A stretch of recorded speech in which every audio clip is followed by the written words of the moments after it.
Boa noite a todas presentes. Antes de darmos início oficialmente, eu gostaria de passar a palavra para a minha excelentíssima coordenadora de comunicação, Samantha Su, que gostaria de dar um recado para vocês. Não, use o microfone, por favor, ficar registrado. Boa noite. Boa noite. Boa noite, mulheres. A gente está fazendo essa atividade, que faz parte dos 10 dias de Ação Sapatão. Eu e Samuel somos da equipe de comunicação da Mônica, a gente vai cobrir a atividade.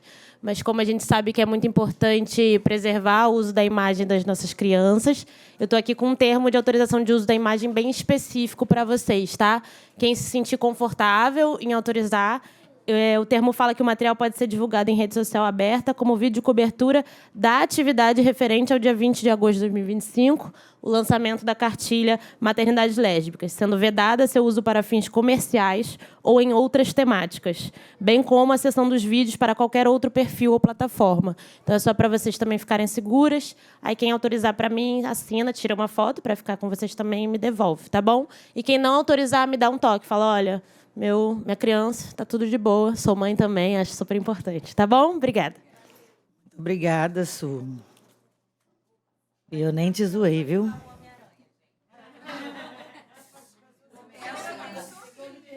Eu acho que você devia falar que com piscadinha é um outro termo, porque aí é monetizado.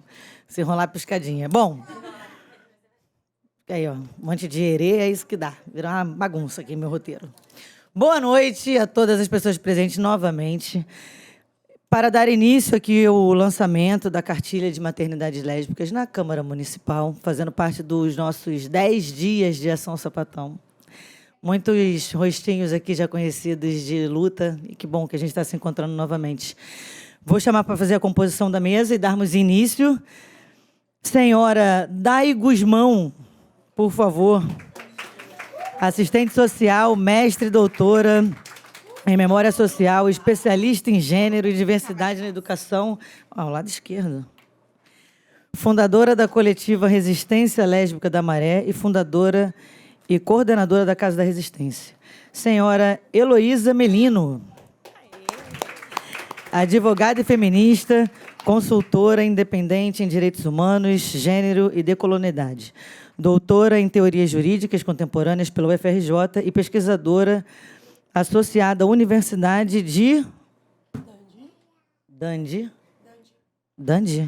Reino Unido. Senhora Isabel Barbosa, cria da Maré, doutorando em Formação e Comunicação em Saúde pela Fiocruz, mestre em Políticas Públicas em Direitos Humanos, UFRJ, bacharel em Serviço Social, eu gosto com o currículo, vem, né? Unirio e técnica em Vigilância em Saúde Fiocruz. Senhora Sara Souza, produtora cultural, sapatão, carioca, mãe da Malu em dupla maternidade, filha de Oxum e apaixonada por música. Senhora Karen Faustino, mulher... Cadê, Karen? Mulher cis, lésbica, advogada, mãe do Theo, pós-graduada, isso é importante, graduada em Infância, Adolescência e Família pelo Ministério Público do Rio de Janeiro, coordenadora da Associação Brasileira de Famílias Homoafetivas no Estado do Rio de Janeiro e conselheira eleita no Conselho de Direitos LGBTI+, do Estado do Rio de Janeiro. Advogada no Centro de Cidadania Metropolitana 2 Maricá. Coube aí? Vai caber? Ela vai sentar aqui. Maricá. Coube? Coube. Vamos apertar que dá. Bem na minha boca. Gostaria de iniciar esse espaço agradecendo a todas presentes aqui hoje, em especial as companheiras da Casa da Resistência, que seguem realizando um trabalho necessário na luta por direito das mulheres lésbicas. Tenho muito orgulho de fazer esse lançamento aqui na Câmara Municipal. A cartilha traz um trabalho essencial e minucioso sobre maternidades lésbicas. Então, antes de qualquer coisa, preciso agradecer e parabenizar a todas as mulheres responsáveis por essa produção. Muito obrigada. Estamos passando 2 de 10. Estamos passando pelos dias do orgulho à visibilidade lésbica. E é impossível passar por esses dias sem falar sobre maternidades lésbicas, sobre as nossas construções de família. Porque se o amor entre mulheres é revolucionário, é uma forma de afrontar o patriarcado também e afirmar a existência das nossas famílias e das maternidades lésbicas que rompem com a estrutura fundacional desse sistema, que historicamente colocou a mulher como uma propriedade. Quando falamos sobre lesbianidade, e em especial sobre maternidades lésbicas, esbarramos sempre na falta de políticas públicas, de documentação, de representação e de informação sobre os diversos assuntos que tangem as nossas vivências. Esses apagamentos afetam diretamente a nossa percepção de futuros possíveis. Porque como vamos sonhar com uma família, se sequer entendemos como podemos começar, quais são as possibilidades e para nós. Obrigada. Essa é uma pauta que acompanhamos mais de perto desde 2022. Tinha gente na barriga ainda, né? Quando a gente começou a acompanhar isso. Tinha gente na barriga ainda.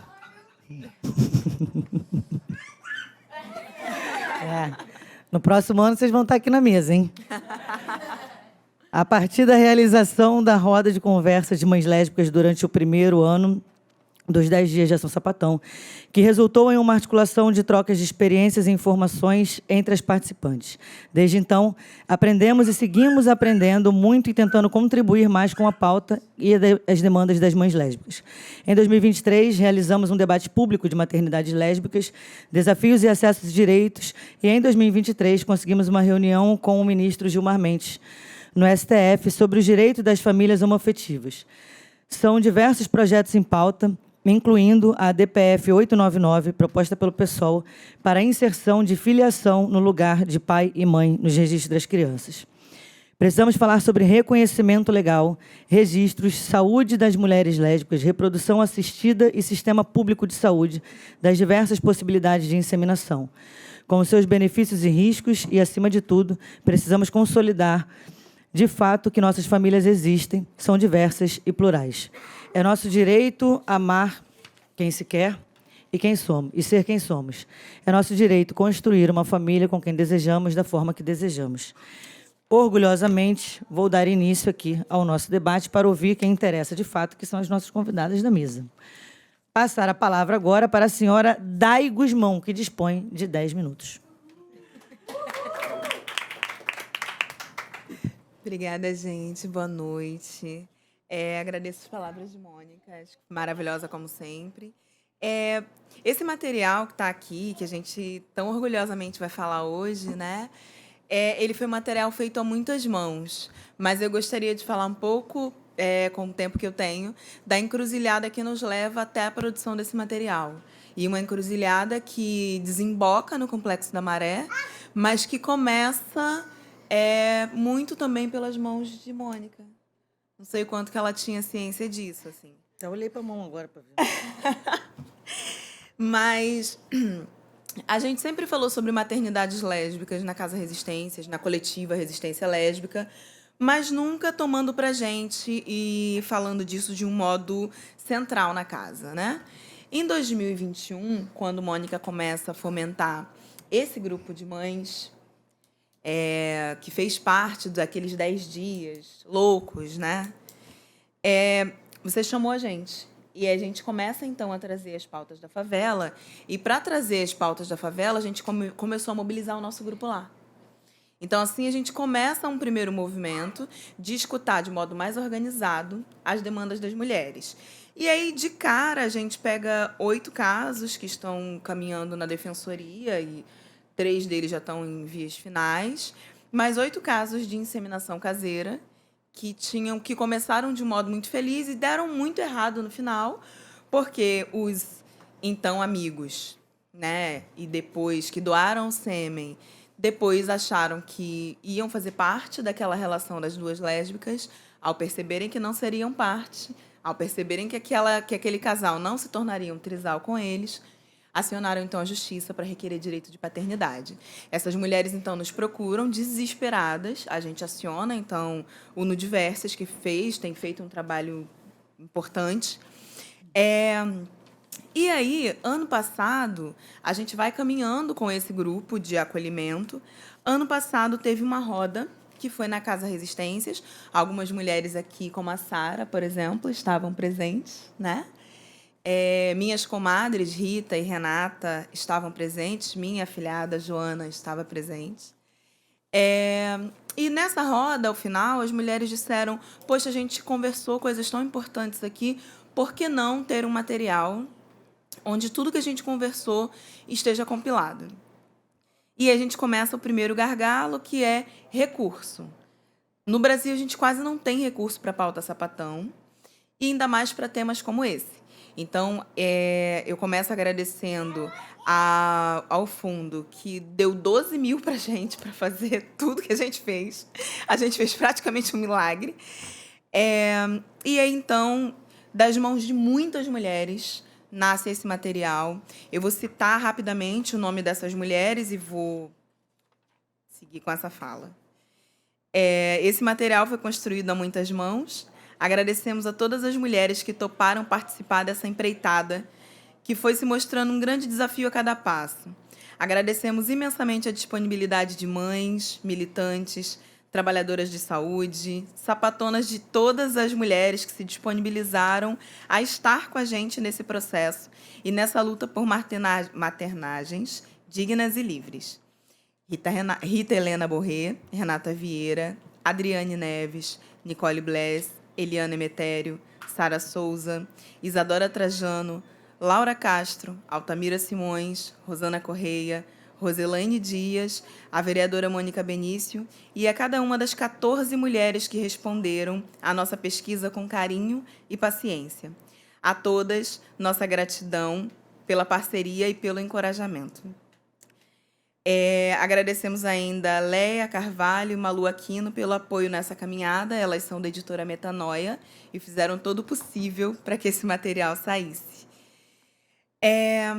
E aí, por fim, eu vou falar um pouco da trajetória que foi das marcações políticas que a gente assumiu, né? Quando a gente escolheu falar sobre maternidades lésbicas, e a gente escolhe uma marcação que é caminhos para outros modelos de sociedade. E a gente podia apostar, vindo de um território favelado, apenas na necropolítica. E a gente teria legitimidade para falar sobre isso, porque são os nossos filhos que são assassinados pelo Estado cotidianamente. Mas a gente fez uma outra aposta, que foi uma aposta radical na alegria como potência da favela. E uma aposta radical na lesbianidade como um outro modelo de sociedade.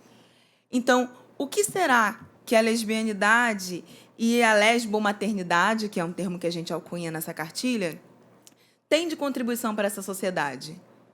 E aí, para parafrasear a Angela Davis, que diz que quando uma mulher negra se movimenta, toda a estrutura da sociedade se movimenta com ela, quando duas mulheres decidem maternar, toda a estrutura da sociedade se movimenta com elas. Porque movimenta o judiciário, movimenta o campo da saúde, movimenta a educação, movimenta tudo. Então, a gente viu isso como uma grande fenda. E aí eu vou caminhar para encerrar essa fala. Essa cartilha, para a gente dar um tom um pouco mais leve para ela, a gente escolheu 5 ativistas no Brasil inteiro, ativistas que têm trajetória dentro dessa pauta, das maternidades lésbicas de Brasil afora. Algumas, como Eliana Emetério, por exemplo, mulheres aí já de idades mais avançadas e que já lutaram muito antes da gente para que a gente possa estar aqui, né? E que toparam escrever cartas que abrem as nossas sessões e que a gente chamou de conspirações, né?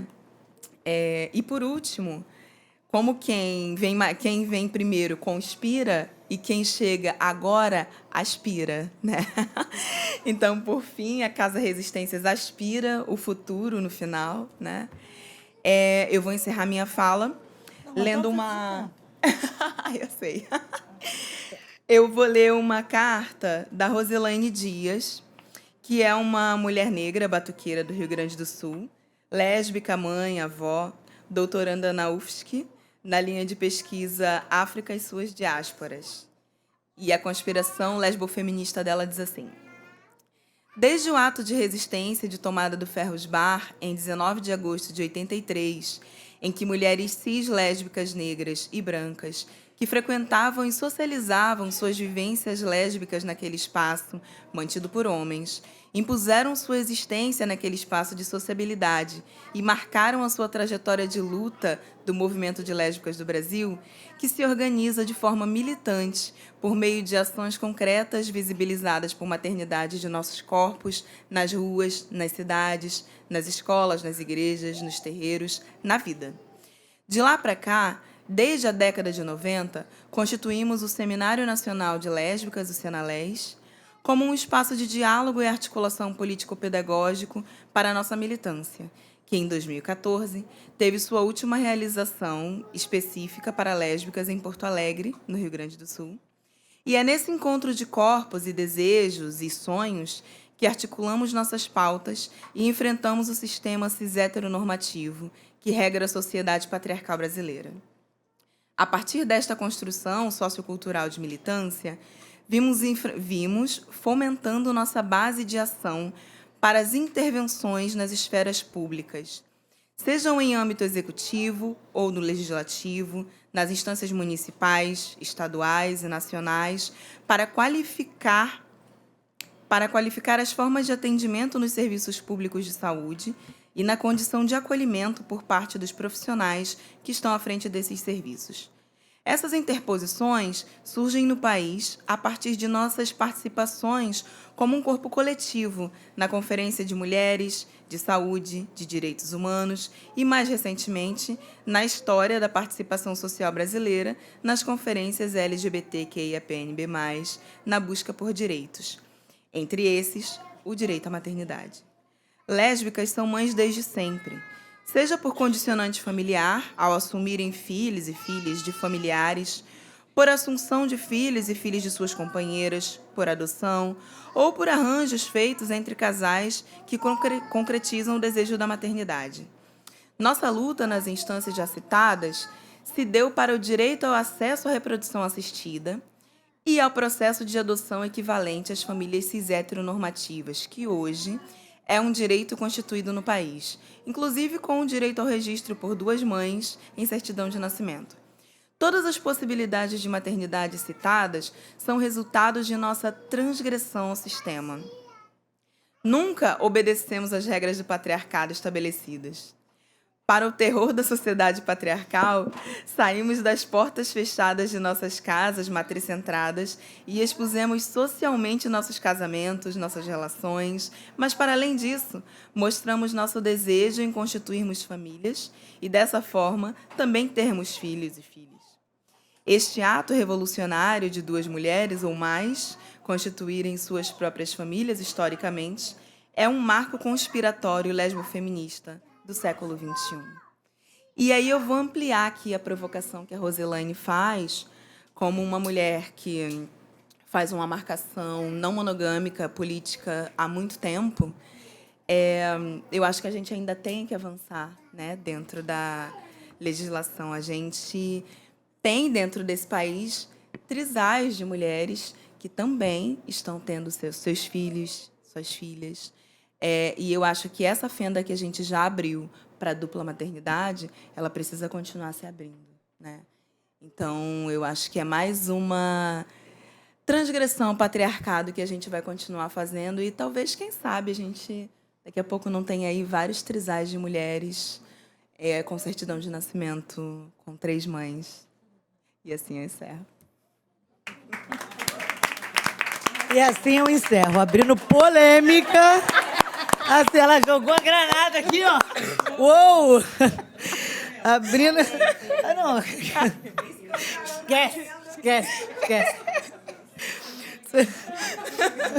Vai acabar a luz da TV Câmara agora. Cai o sistema. Cancela, caça o mandato dela. O que ela tá fazendo? Do nada um trisal. Do nada um trisal. Estamos gravando. Não, trisal sim. Não, sou super a favor. Tô rindo, inclusive, porque eu sou a favor. Sociedade, Eu tô rindo, inclusive. Vamos marcar um dia essa pública para falar sobre isso. Passar a palavra para Isabel Barbosa, por favor. Boa noite. Foi. Boa noite, gente.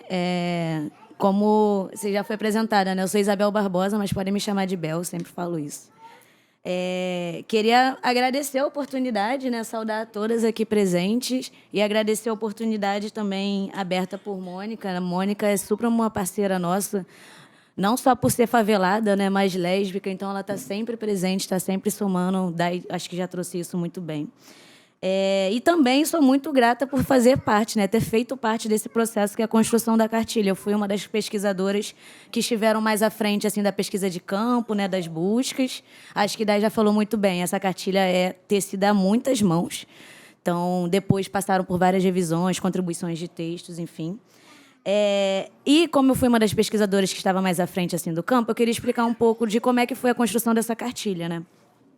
Essa cartilha a gente fez a partir de uma pesquisa jurídica, né, para entender o que a gente tem na legislação, né, quais os avanços foram alcançados, quais são as barreiras ainda que se estabelecem. A gente também fez um formulário online em que a gente buscou alcançar mulheres lésbicas que são mães, né, ou que desejam, não, que são mães já. Então, a partir desse formulário online, a gente conseguiu 14 mulheres, né, que contribuíram, fazer contato com 14 mulheres que contribuíram nessa pesquisa. E aí, posteriormente, caso a gente achasse necessário aprofundar alguma outra questão, a gente também fazia contato com elas, né, para entender um pouco melhor sobre como é que foi esse processo de maternar. Além disso, a gente também fez um diálogo tanto com profissionais de saúde e profissionais da justiça para entender também, a partir desses profissionais, quais são os caminhos que têm sido estabelecidos, quais são as barreiras que eles encontram, que elas encontram, na realidade, que foram todas mulheres.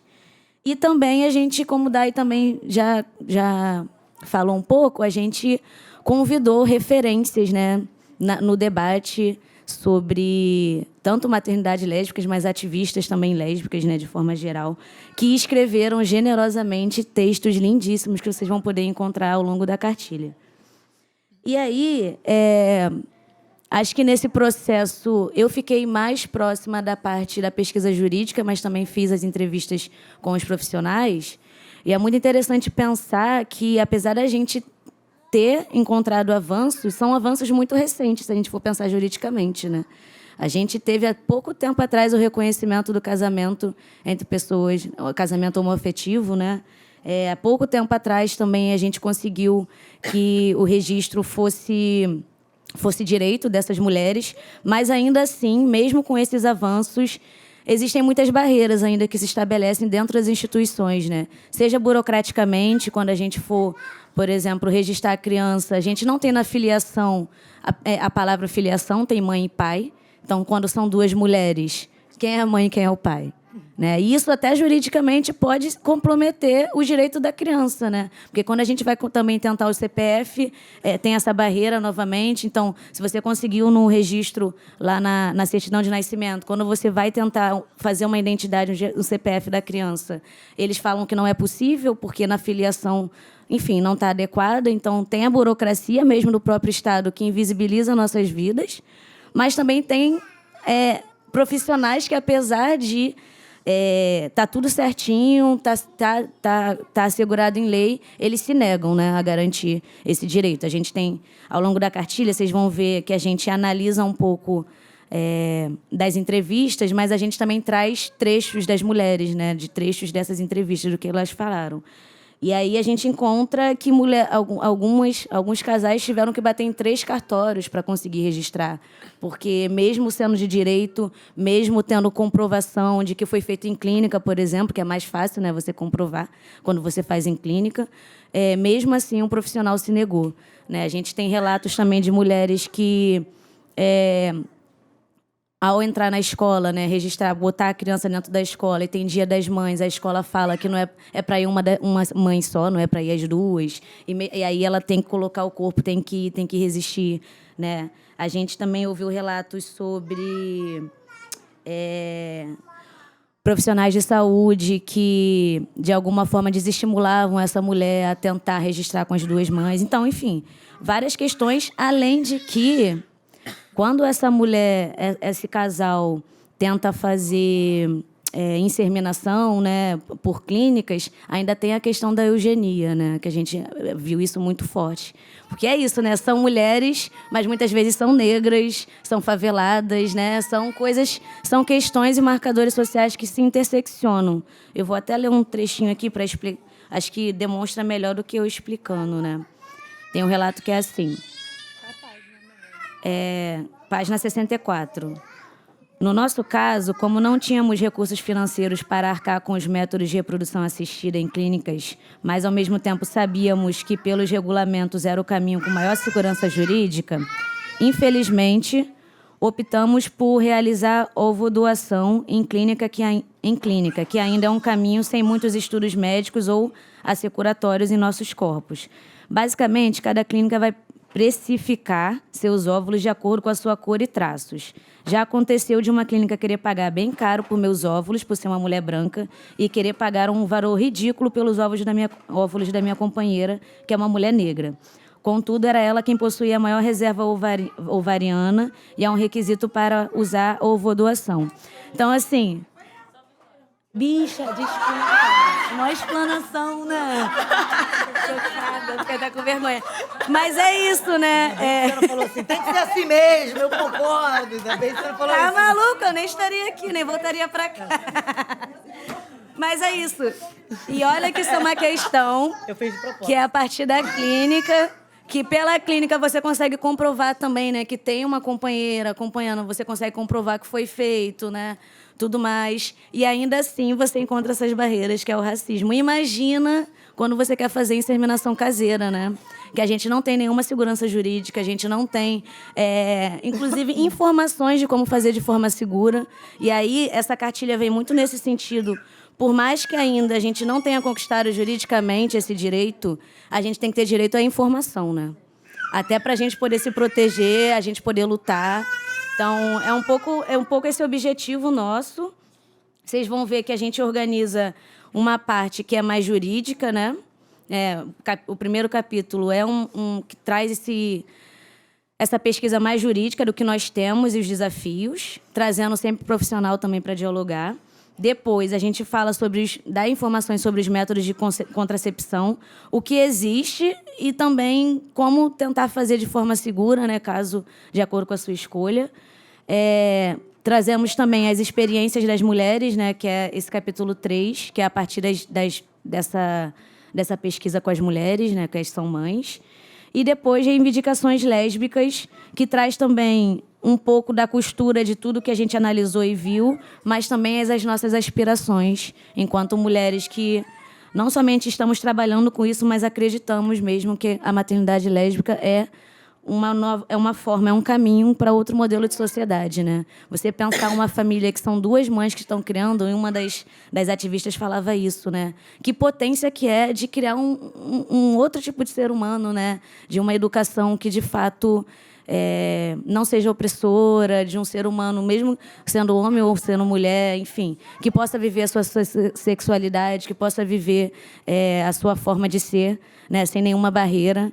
Mas é isso, né? A porta de fora da casa, a gente tem muitos desafios ainda, até para a própria criação dessa criança. Então, é um prazer estar aqui com vocês, um prazer que a gente possa estar conversando sobre isso e ter esse espaço e ter tanta gente que soma, né? Essa cartilha é um resultado disso e a gente está aqui hoje também. Então, muito obrigada.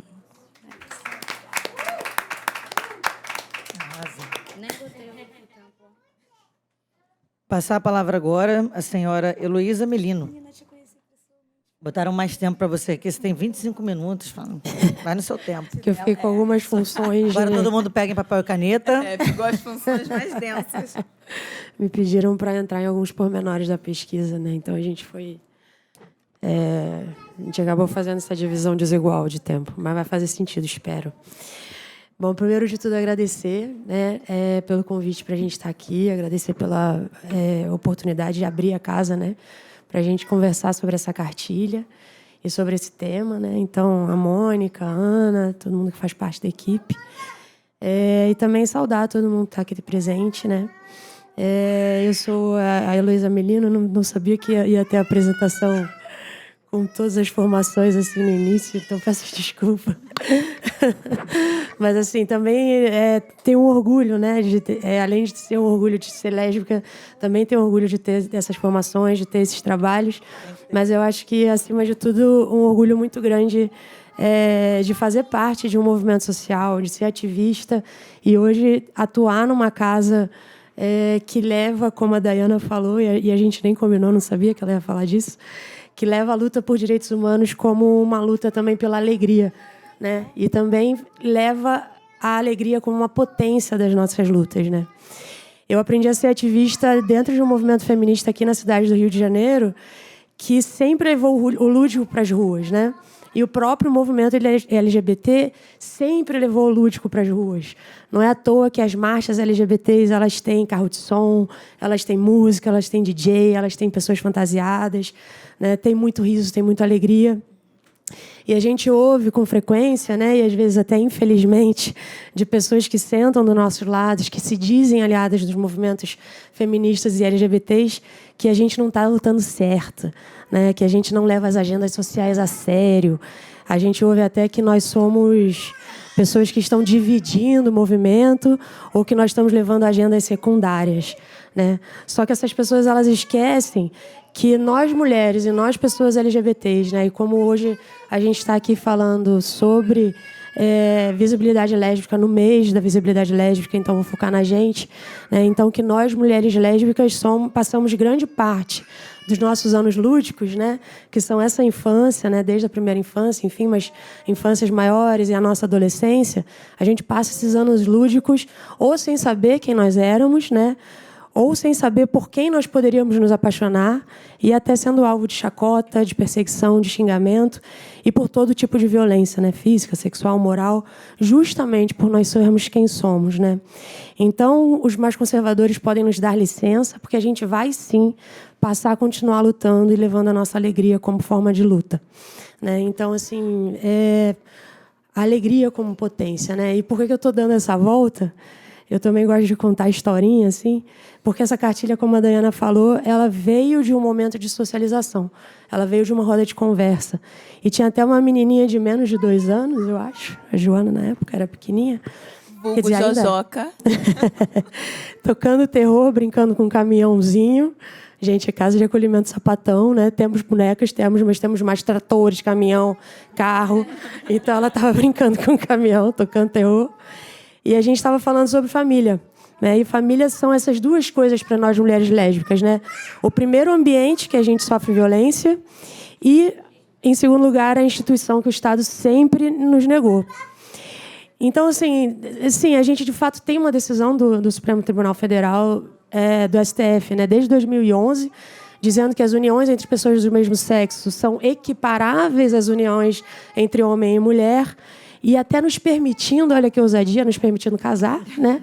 Então, a gente tem o CNJ, o Conselho Nacional de Justiça, regulando esse casamento, porque teve cartórios inicialmente que se negavam a fazer, mas a gente continua tendo no artigo 226 da Constituição Federal que a família base do Estado, que tem especial proteção, é constituída por um homem e por uma mulher. A gente tem ainda no Código Civil a mesma coisa, né? E, assim, uma decisão judicial, é óbvio que ela tem a sua força, ainda mais vindo do tribunal maior do país, mas ela pode ser derrubada por uma lei, né? E é óbvio, a gente ia poder recorrer dessa lei, dizendo que essa lei é inconstitucional, né? Porque dentro da Constituição é proibido fazer discriminação, mas a gente ia ter que passar por um processo para fazer a derrubada dessa lei. Enquanto isso, a gente ia voltar a ter narrativas que não morreram, que continuam vivas, né? A gente tem testemunhado como que acontecem as guerras narrativas no Brasil pelas redes sociais e de uma forma muito violenta quando se trata de pessoas LGBTs, de pessoas negras, de pessoas de favelas, de pessoas de periferias, né, e de pessoas pobres nesse país, né? E quanto mais se fala violentamente sobre os nossos corpos nessas redes, mais nós somos desumanizadas, mais ficamos suscetíveis a violências e até a ser assassinadas nas ruas, né? E é também por causa dessas violências narrativas que é tão importante a gente trazer a nossa alegria como uma potência da nossa luta, né? Mas, enfim, naquela roda de conversa a gente falava desses temas, né? E com tantos simbologismos que as famílias têm para as pessoas LGBTs.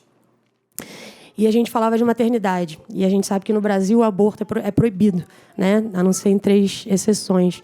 Então, existem mulheres que, mesmo que não queiram ser mães, são obrigadas a serem mães. Por outro lado, tem um sem número de mulheres que querem ser mães, mas que não têm acesso a essa maternidade, né? Ou que não têm um acesso seguro, que têm um acesso muito precarizado, né? Que são as mulheres lésbicas. As opções que, para a maternidade, costumam envolver a adoção, pagar um caríssimo para clínicas de fertilização, tentar um engravidamento em alguma relação casual, sexual escondida, ou buscar esse engravidamento, seja por relação sexual ou por doação de sêmen de uma pessoa conhecida, né, para uma inseminação caseira.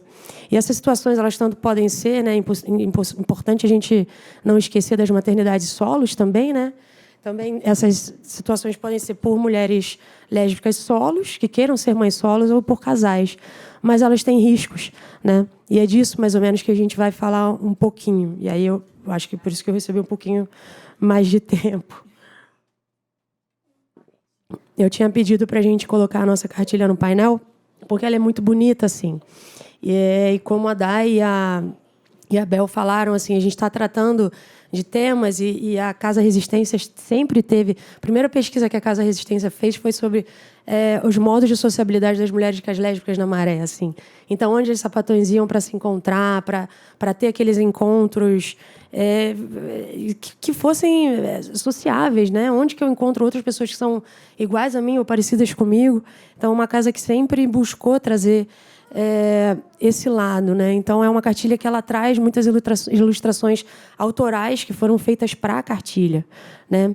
E aí, no segundo capítulo da cartilha, que entra justamente quais são os métodos de concepção que são os mais usados pelas mulheres lésbicas aqui no Brasil, né? Que vai ser a inseminação caseira ou domiciliar, a inseminação artificial, também conhecida como intrauterina, IU, e a FIV, né? Que é a fertilização in vitro, e o método roupa, que é um dos métodos da fertilização in vitro, né? Só que eu vou falar um pouquinho de cada uma delas, ao contrário do que a cartilha fala, que a cartilha fala nessa ordem que eu falei. A fertilização in vitro, ela é aquela que é feita em laboratório, né? Então, ela é uma técnica que a mulher que quer ser gestante vai receber coquetéis de medicação para aumentar essa fertilidade.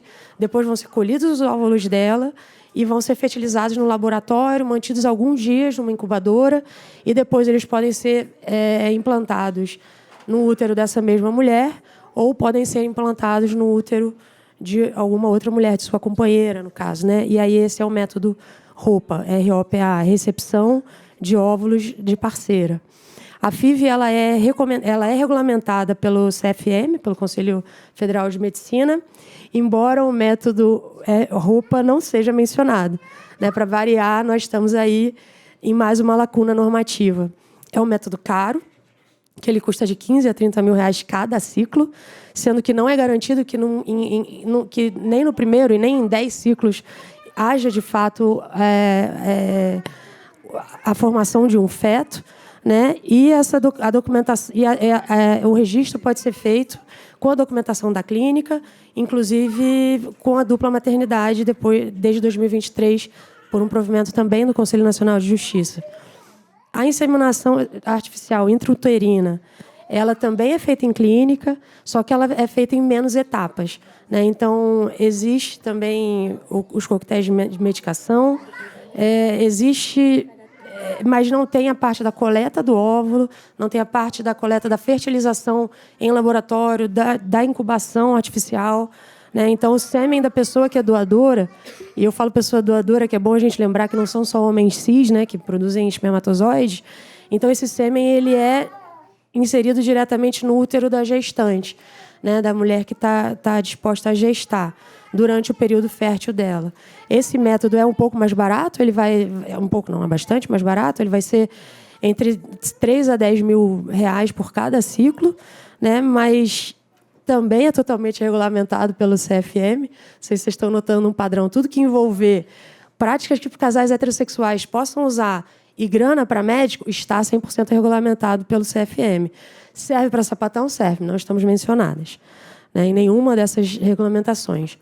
E aí, 2 lembretes, né? Primeiro, que é isso que a gente está conversando aqui. Não importa quantos ciclos se faça, não existe a garantia de que, se pagando, sei lá, R$100 mil, vai, de fato, o embrião se tornar um feto e depois virar um bebê, né? E mesmo que dê certo, seja no primeiro ciclo, né, e mesmo que seja no método de laboratório mais barato, quem é que tem R$3 mil para dispor, quando existem opções de fazer isso de uma forma gratuita, né? Então, o que acontece muito no Brasil é de mulheres, seja sozinhas ou em casal, buscarem o engravidamento por uma relação sexual, saiba ou não o parceiro com quem elas estão se relacionando que o objetivo é esse, que vai envolver uma série de riscos, né? Principalmente se for um cara aleatório, numa situação aleatória, não só riscos, impossibilidades de violências, mas também possibilidades de doenças, além de riscos jurídicos, né? Ou então elas vão buscar inseminação caseira ou domiciliar, que é por isso que também eu deixei para falar por último, né? E essa regulamentação, como não envolve grana, a inseminação caseira não é regulamentada pelo CFM, não tem nenhuma regulamentação pela Anvisa, né? Ela não tem nenhuma autoridade de saúde efetivamente falando sobre esses métodos esse método de inseminação caseira. E se não fosse essa bela cartilha, nós não teríamos nenhum material produzido no Brasil sobre ela, né? A gente tem bastante informação na internet, todas as redes sociais, vídeos, enfim, mas a gente sabe que o que está na internet nem sempre é verdadeiro e muito menos é confiável, né? E também não é informação completa, né? Então, vem daí também a importância da gente ter essa cartilha, né? E aí, falando desse método, que é a inseminação caseira ou domiciliar, ela fala por si, né? Então, ela vai ser a coleta do sêmen da pessoa doadora e a inserção desse material no casal vaginal da mulher candidata a ser gestante. Qualquer pessoa pode fazer, também pode ser solo, pode ser em casal, mas existem recomendações para transformar esse processo em um pouco mais seguro, né? E o custo é muito baixo, pode ser nenhum, mas também tem uma série de riscos, inclusive a insegurança jurídica, né? Então, algumas orientações, né, sobre isso que a gente traz na cartilha são de sempre fazer todos os testes de IST, que são infecções sexualmente transmissíveis das 2 pessoas, né, envolvidas, tanto a candidata gestante quanto a pessoa doadora. Tem mais chances de dar certo se as pessoas estiverem no mesmo ambiente, né?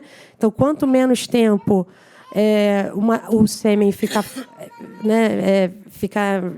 em condições de temperatura, menor a possibilidade de viabilidade, e para reduzir os riscos jurídicos, a maior produção possível de provas. Então, guardar mensagem, guardar áudio, enviar e-mail, mesmo que os acordos sejam feitos verbalmente, pessoalmente, sempre essa recomendação de enviar e-mail.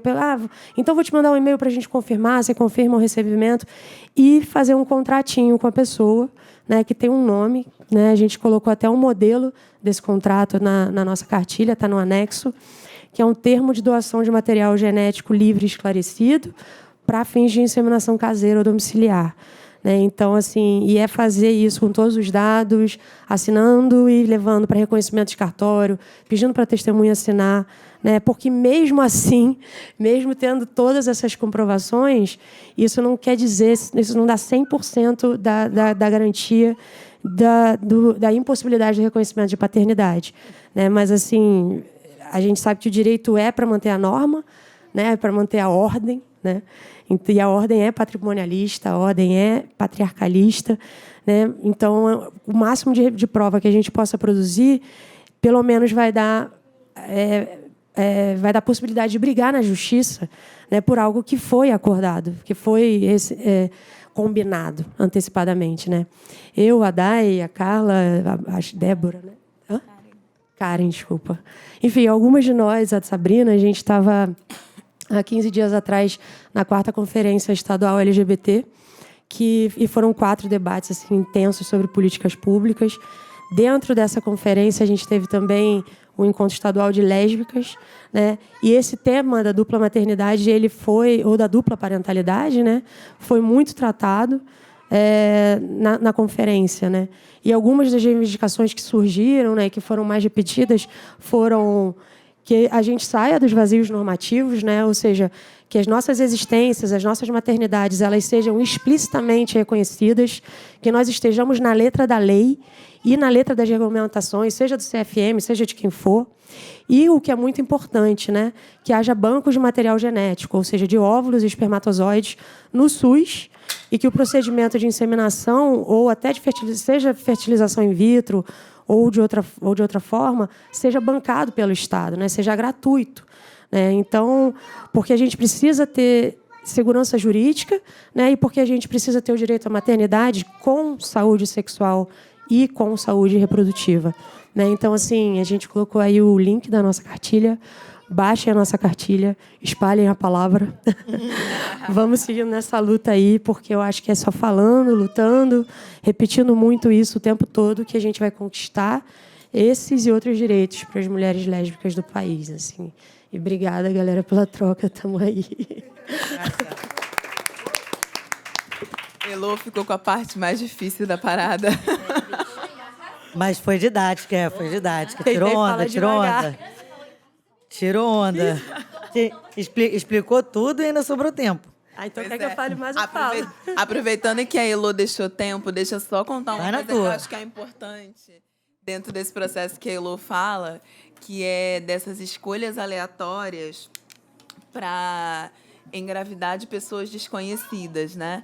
Foi uma coisa que deixou a gente completamente enlouquecida quando a gente começou a fazer a pesquisa, mas a gente descobriu que tanto meninas da pista quanto meninas da favela, sobretudo dessa juventude, que é muito, às vezes, inconsequente, né, para o bem e para o mal, a gente ouviu muitos relatos que foi, não, a gente entendeu que a gente não tinha grana para fazer, a gente também não queria fazer com um amigo, porque a gente sabia que tinha um risco, né, de depois ele querer essa paternidade. Então aí eu vou trazer um recorte que foi um de boate na pista e outro que foi de baile, né? E aí um dos relatos foi, não, a gente controlou ali a ovulação, sabia que estava ovulando, e a gente foi pro baile, escolheu o cara que a gente achava que era o perfil de um filho que a gente gostaria de ter.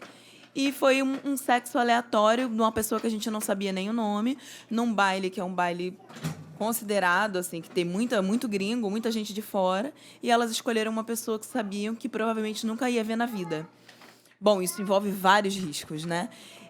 E tem um outro relato de meninas não de favela que fizeram isso em uma boate da zona oeste da cidade. Então, assim, eu acho que quando a gente pensa a cartilha, a gente pensa também como um dispositivo de redução de danos. Porque ao passo em que as mulheres tentam se prevenir dessa violência, de possivelmente perder a guarda dessa criança, ou de ter que dividir a guarda dessa criança com esse doador de sêmen, elas acabam se envolvendo em possíveis outras violências.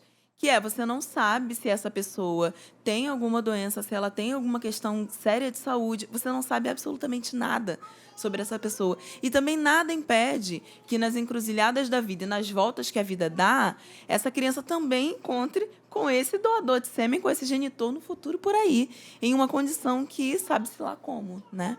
Então, acho que queria trazer esses exemplos, porque quando a Elô fala, eu acho que às vezes tem coisas que ficam tão no campo do inimaginável para a gente, que quando esses relatos chegaram, até a gente ficou assim, não, mas a gente está entendendo isso direito? Deixa a gente entrar em contato com a pessoa para ver se a gente entendeu direito a história, assim. Então, eu queria trazer muito por isso. Obrigada, Dani. Aproveitando que vou bagunçar agora o roteiro, aproveitando que está sobrando tempo. É porque eu estava aqui ouvindo, né, até agora os acúmulos que foram colocados, e falei na Casa da Resistência, já no dia da inauguração, há anos atrás, o quanto que era simbólico ter aquele espaço dentro da favela, me entendendo ali naquele momento, já uma mulher que tem uma identidade amadurecida, reconhecida, ocupando o parlamento e falando sobre essa identidade abertamente, dizendo que sou lésbica, que sou favelada, sapatão, nesses espaços. Mas ainda assim, muito surpresa e, de algum lugar, grata assim, de ter um espaço como aquele dentro da favela, que está falando de acolhimento para mulheres lésbicas naquele espaço, onde eu cresci vendo mulheres que reivindicavam a sua identidade, e não eram nem reivindicar assim, vou fazer política com isso. Era tipo, vou viver vestindo a roupa que quero e pegando quem quiser e do jeito que eu quiser. E eram assassinadas por isso. Né? E crescer com o que hoje eu reivindico orgulhosamente de identidade, para falar, vai ter vereadora sapatão aqui, para subverter essa lógica do pejorativo, mas, ao mesmo tempo, pensando que faz parte da minha identidade, que a construção dessa palavra como violência, ela está em mim. Então, não é uma coisa... Porque é um momento histórico que está acontecendo aqui. Né? Porque a gente está em 2025, tendo que agradecer determinados momentos, mas também eu acho que é importante, e vocês falaram isso na fala de vocês logo no início, que é reivindicar a alegria, né, como um direito e como parte do nosso processo. Porque é bem verdade que a gente passa muito tempo gastando a nossa energia para não retroceder. Isso é verdade. Mas a gente precisa também reconhecer os avanços que vão acontecendo. Né? Eu estava ouvindo falar sobre os direitos e tal, pensei logo no início da sua fala, Elo, e estava pensando, cara, 7 anos atrás, eu tive que entrar na justiça para ser reconhecida enquanto família. E de uma coisa que estava público e notório, assim, era público. Né? Então, e são as pequenas coisas que vão fazendo. E eu só consegui fazer isso porque as mulheres lésbicas foram para as redes sociais perguntar cadê a viúva da Marielle e reivindicar a viúva no lugar de família. Porque a violência naquele momento foi tão grande que eu questionei se eu era família ou se eu não era. E eu estou falando de 7 anos atrás. Então, assim, hoje a gente está discutindo aqui um apanhado de acúmulos e de problemas que há muito que se avançar, inquestionavelmente, mas a gente está na Câmara Municipal, que de 51 cadeiras tem uma vereadora nesse plenário lésbica. Mas a gente está falando sobre isso aqui. Assim como anos atrás a gente falou, e foi sentar com o ministro para dizer, ô querido, faz favor aqui para mim, dá uma olhadinha aqui nesse processo e tal. Porque é bem verdade que é tudo, e vem do STF, e a gente precisa de leis e não ficar pedindo ao STF. Mas, dado de realidade, o que vocês estão fazendo, que essa cartilha faz, assim, é história. Né? E que isso é possível porque isso foi colocado, né, e é sempre colocado, o reconhecimento de muitas mulheres que construíram, pavimentaram para que este momento pudesse existir.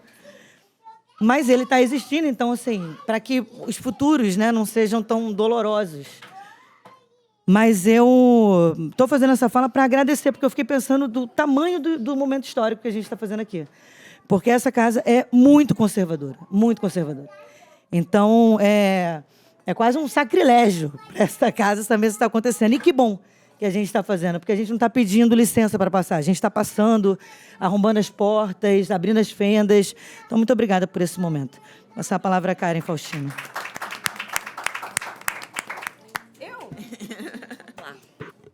Agora eu posso falar? Não? Tá bom. Gente, boa noite. É um prazer enorme estar aqui.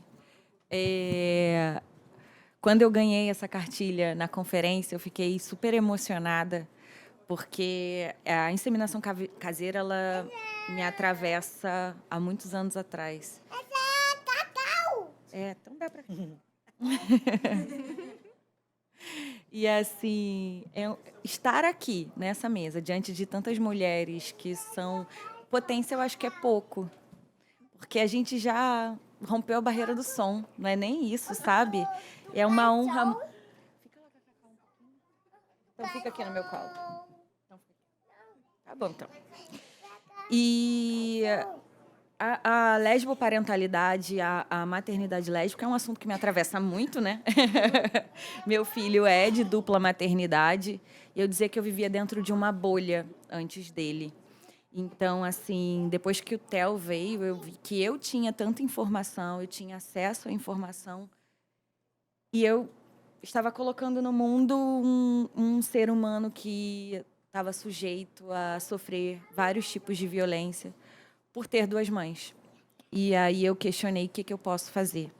Mas a inseminação caseira, ela me atravessa lá atrás, quando eu penso em ser mãe. Porque aí eu vou dar mais um relato inicial, mais pessoal do que técnico, porque quando eu penso em ser mãe, a gente pensa, tá, e como a sociedade vai olhar isso? A gente pode ser mãe, a gente pode ter a nossa família? É o coração para a mamãezinha. E aí eu olho e falo, não, à época eu fazia a pós-graduação em infância, adolescência e famílias, e aí eu falei, não, vou fazer. E fui para a internet pesquisar sobre os métodos de reprodução assistida. E me deparei com a inseminação caseira. Gente, é uma organização tremenda nas redes sociais. O Instagram, à época, não era tão movimentado, mas eram os grupos de Facebook. Extremamente organizados, onde doadores, pessoas que estavam realmente a fim de doar, sem nenhum objetivo, sem nenhum interesse, inclusive faziam mapas por localidade, para que não houvesse cruzamento entre as doadoras e, no futuro, óbvio que a gente não tem como controlar o futuro, porque a gente a todo tempo pode se mudar, estar em outro local, mas para que não houvesse esse conflito entre os possíveis irmãos que não são irmãos, né? Porque, na minha concepção, família é formada por afeto, não por vínculo biológico. Então, eu olhei aquilo, minha cabeça explodiu. Isso era 2020, a gente estava na pandemia. E aí eu olhei e falei, meu Deus, e os riscos de saúde, e isso e aquilo, porque primeiro a gente olha os problemas. E decidi escrever sobre isso, foi um dos primeiros artigos que saiu sobre esse assunto. Depois eu ingressei na minha maternidade, continuei acompanhando o assunto, mas continuo me questionando. Por que que hoje, dentro do provimento do CNJ, que hoje a gente já está no provimento 149, que reconhece a parentalidade socioafetiva, reconhece a reprodução assistida como método de formação de família, mas não reconhece a inseminação caseira. Então, a gente necessita de judicializar afeto. A gente precisa que um juiz, que o judiciário fale assim, é a nossa família. E uma vez eu sentei, e eu nunca vou esquecer essa fala da Rosângela Castro, a nossa sapatão histórica, né? E ela olhou para mim e ela falou assim, você está dando esse nome bonito agora, porque isso sempre existiu. Era o filho do nosso amigo gay, a gente era madrinha, a gente era tia. E se a gente olhar para trás, é realmente isso. Sempre teve a figura da relação entre duas mulheres e sempre existiu o filho, só que nunca reconhecido nem civilmente, mas nem perante a sociedade, porque nem como duas mães elas se reconheciam. Era sempre a mãe que pariu e a companheira dela, que era a amiga, era a madrinha, o amigo que doou era o padrinho, e aí a gente ainda vai, como você lançou o trisal, eu vou para a multiparentalidade. Você não precisa coabitar, você não precisa ter uma relação romântica afetiva para você parentar com aquela pessoa.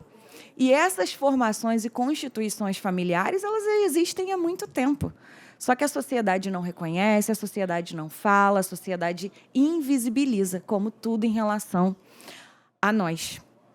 E aí eu vou trazer uma fala de um jurista francês, Georges Ripper, não sei se é assim que se pronuncia, eu não falo francês. Mas ele diz que quando o direito ignora a realidade se vinga e ignora o direito. A gente passa por cima, com o nosso caminhão apertando a buzina. Porque há necessidade da gente sacudir o direito e falar, nossa família existe, de todas as maneiras que a gente quiser constituir ela. Então, quando a gente fala da inseminação caseira, o meu principal questionamento é por que no provimento do CNJ ela não é reconhecida como método de reprodução assistida. Precisamos ir ao judiciário e falar, olha, é assim, tá. Tanto que hoje, quando as mulheres engravidam através da inseminação caseira, a gente já ingressa com as ações para poder, quando no nascimento, já ter esse direito reconhecido. Temos algumas questões. Saúde, o doador. Tá, você consegue fazer exames, como eu disse, é uma sociedade paralela organizada, gente, nas redes sociais e grupos de WhatsApp. Então, você não tem esse risco de saúde. Mas uma pessoa hétero, uma mulher hétero, quando ela se relaciona com alguém e ela conhece alguém, eu não falo nem relacionamento eventual, às vezes um relacionamento cotidiano de algum tempo, que ela vai manter relações, ela pede exame, ela pode engravidar. Esse risco subjetivo de saúde que é atribuído à inseminação caseira, na verdade, é uma barreira preconceituosa instalada. Porque numa relação casual ou numa relação até mesmo de namoro, de casamento, você não sabe se a pessoa tem relações com outra pessoa, se tem alguma doença, se não tem. E nunca é um pré-requisito de relacionamento você pedir exame de saúde, né? E aí a gente fala outra barreira que é muito colocada, a insegurança jurídica, do requerimento posterior àquela parentalidade pelo doador.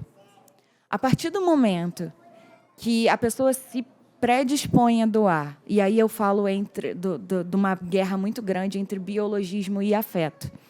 A constituição familiar, o CNJ ele reconhece a formação de família através da afetividade. Inclusive, nesse mesmo provimento, tem alguns requisitos que você pode incluir um outro pai ou uma outra mãe, uma nova filiação pela afetividade. Mas, quando a gente fala em formação de família, o princípio básico que você coloca para requerer o reconhecimento daquela família através da inseminação caseira é o projeto familiar. É exatamente o mesmo princípio e o mesmo requerimento que você faz quando você vai registrar em dupla maternidade, quando você fez a fertilização in vitro. Porque o documento essencial exigido é uma declaração da diretora da clínica de fertilização, onde o relato dela diz que aquelas duas mulheres, aquela que pariu, aquela que gestou, e a outra mulher formam uma família, juntas procuraram a clínica e juntas deram início àquela formação familiar. Por que a inseminação caseira é diferente? Não, é exatamente a mesma coisa, é exatamente o mesmo princípio. Então, por que ela não tem esse reconhecimento? Eu até já conversei com a Jandira, da gente necessitar de uma audiência pública, para a gente pedir, para a gente modificar esse provimento, para a gente ter esse reconhecimento. Claro, tem exigências legais, de segurança, que viriam a trazer não só segurança jurídica, mas segurança também de saúde em relação a essas mulheres. Mas não tem motivo para isso não ser reconhecido. Não tem mais justificativa para a inseminação caseira continuar às sombras, como sempre foi. No passado, das nossas ativistas, lutadoras, emblemáticas mulheres que lutaram pela sociedade, que cortaram o cabelo e falaram, não, eu sou assim, eu vou ser assim. Mas de nós, novas mulheres, que temos e queremos ter a nossa família. Meu filho hoje chega na escola e ele fala, eu tenho 2 mamães. E ele fala com a maior naturalidade do mundo. E me atravessou muito o dia que ele reconheceu que ele tinha 2 mães e a coleguinha da escola virou para a mãe dela e falou assim, ué, 2 mamães? Aí ela, 2 mamães. Você tem uma mamãe e um papai e ele tem 2 mamães. Que legal, né, mamãe? Porque eu gosto muito de ter uma mamãe. 2, então. 2 é uma Então, assim... isso me move, porque quando a Mônica falou o meu nome, meu filho me olhou com aquela carinha de orgulho que ele está olhando. E piscou para mim.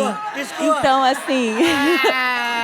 vai ser por ele e pelos novos Theos que estão vindo por aí.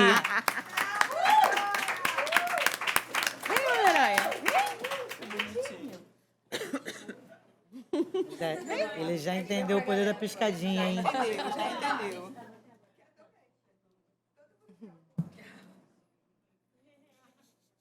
Quem não quer um colo?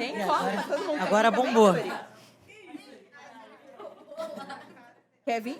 Não, ela é o futuro, gente. O futuro de todas nós que estamos sentadas aqui, tá ali, ó. Axé. É aquela dali, pode ter certeza. Axé. Passar a palavra para Sara Souza. É isso, Sara! Boa noite. Uma das grandes responsáveis por esse momento estar acontecendo, inclusive.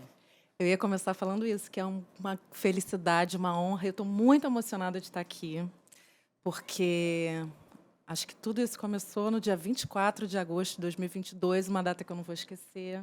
O dia que a minha filha estava fazendo 1 ano de idade e foi a primeira roda Teve do isso, Agosto você sacaneou Lésbico. ela, levou ela para o aniversário.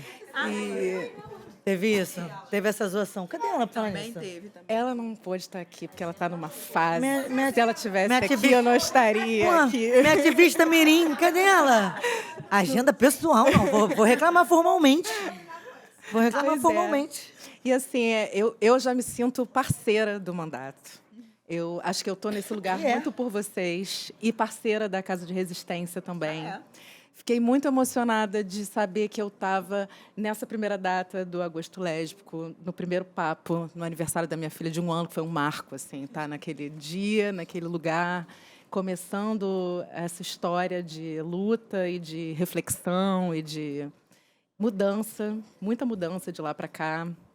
E também de estar na Casa de Resistência, quando começou a história da cartilha, né, essa proposta.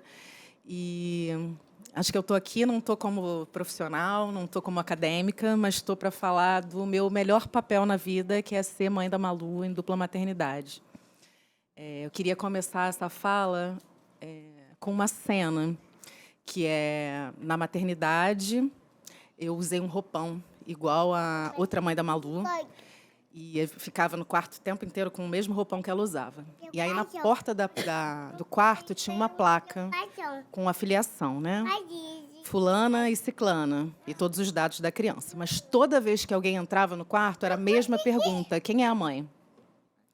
E era uma pergunta super simples, né? Parece simples, mas ali eu comecei a perceber que a sociedade, quando você tem uma maternidade com 2 mulheres, ela precisa que uma assuma para validar a maternidade da outra. E ali começou todo o questionamento, né? Nós tivemos a Malu por fertilização in vitro, que é um privilégio, porque a gente sabe que é um processo muito caro. Não é só o procedimento. Acho que a Elô falou de valores, né? Mas tem o procedimento, tem as medicações, tem o sêmen, tem os exames.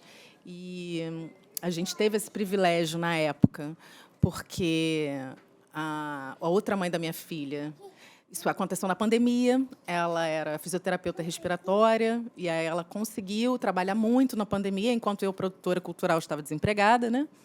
E ela trabalhou em 4 hospitais para que fosse possível juntar dinheiro.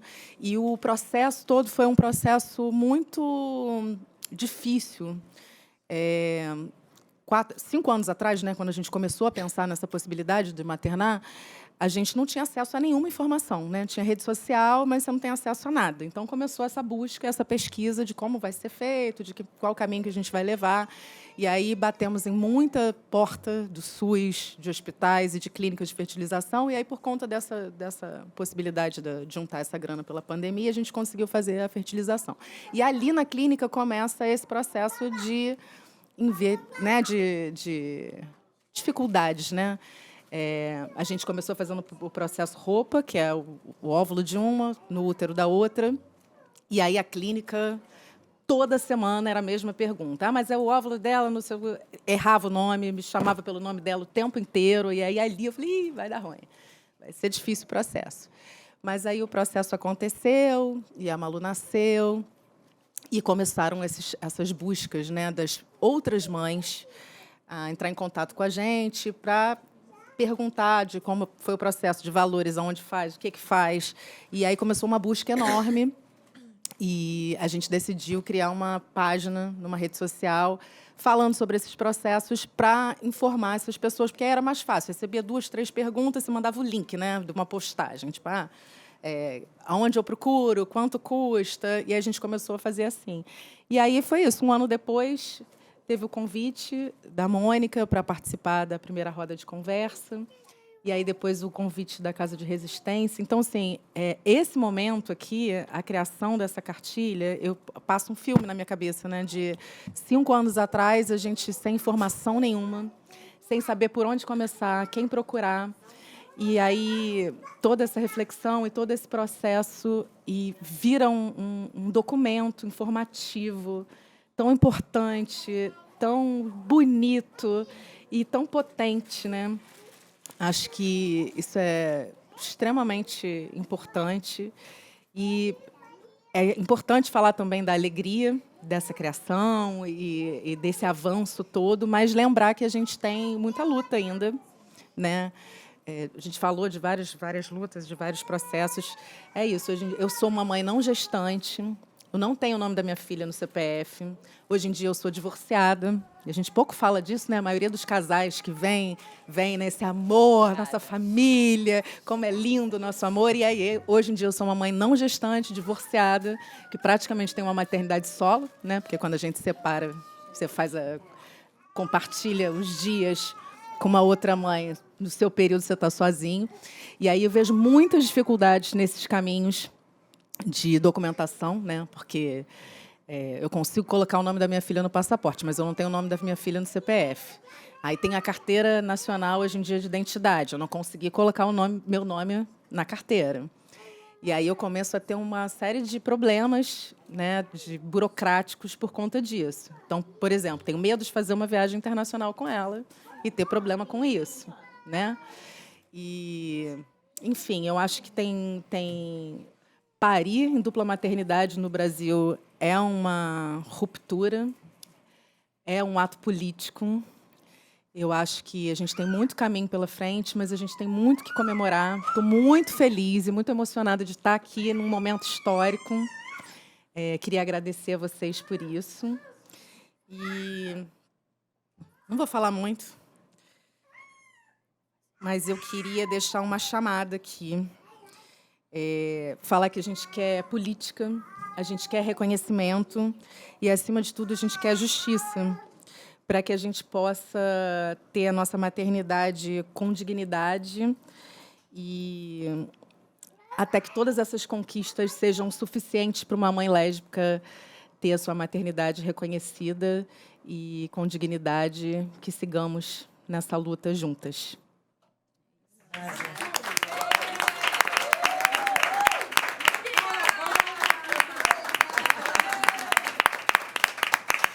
Caravana é ótimo.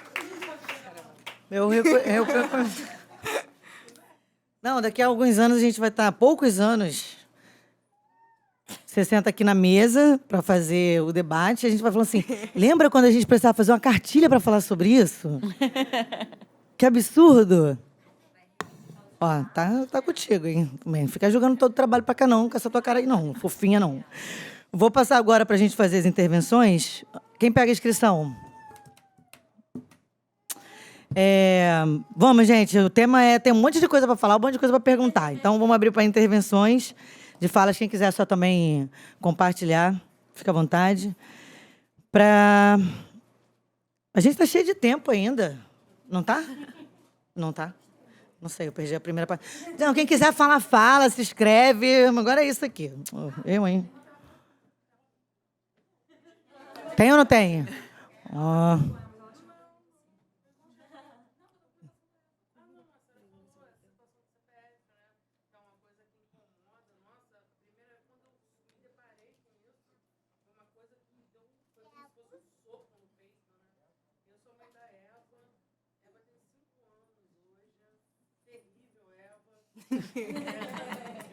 Prima da Malu. Opa!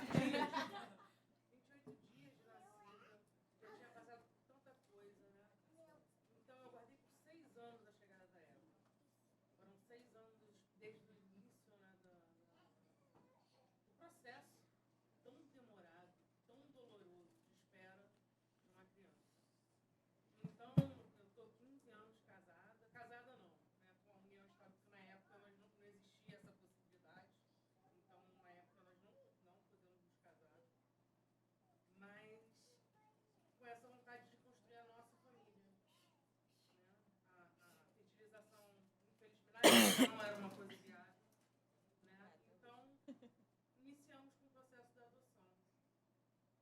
Foram 6 anos que, a cada 2 anos, tinha que ser renovado o processo, e aumentou para 3 no último período, e nós decidimos, nesse último ano, desse último período de 3 anos, não renovar. Porque os 6 anos de espera é terrível. Porque você fica afim,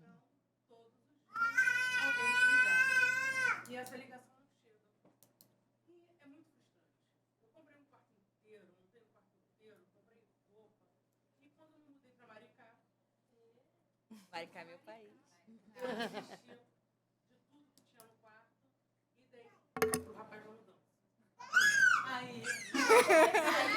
É sempre assim.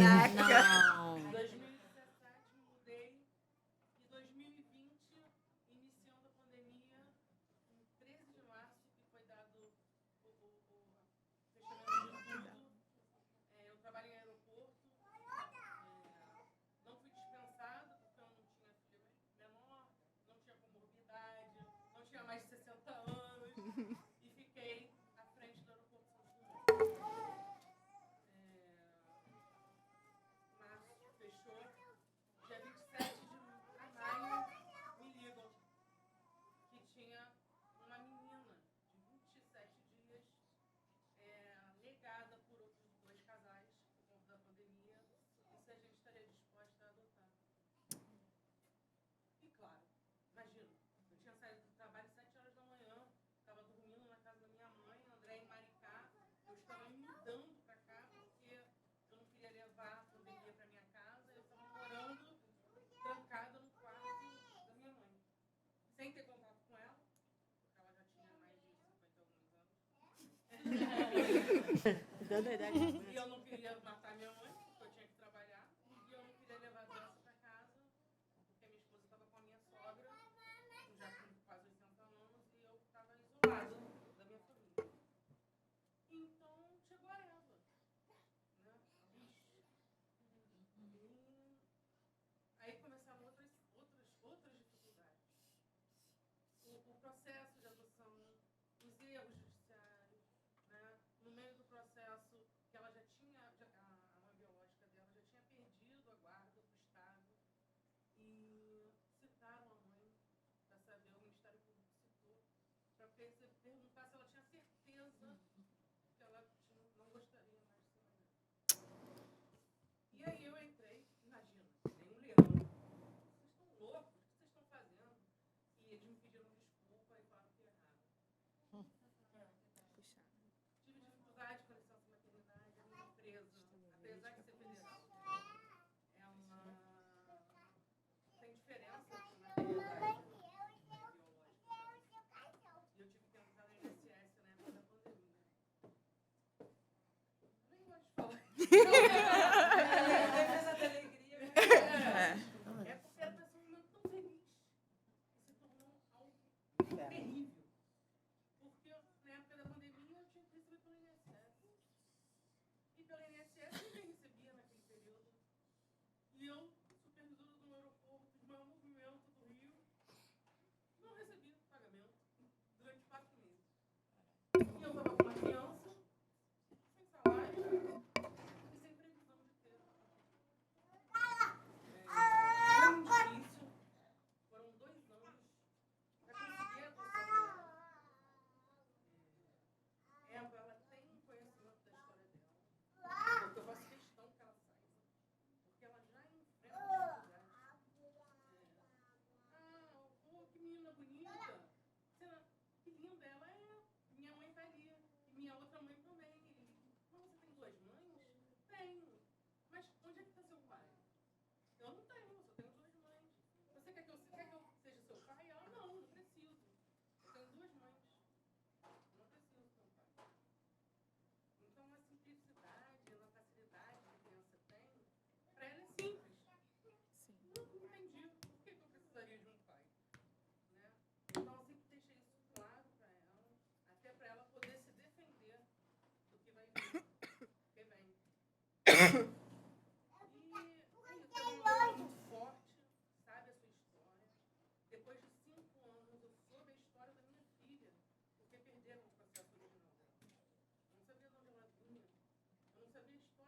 Mas, Sabrina.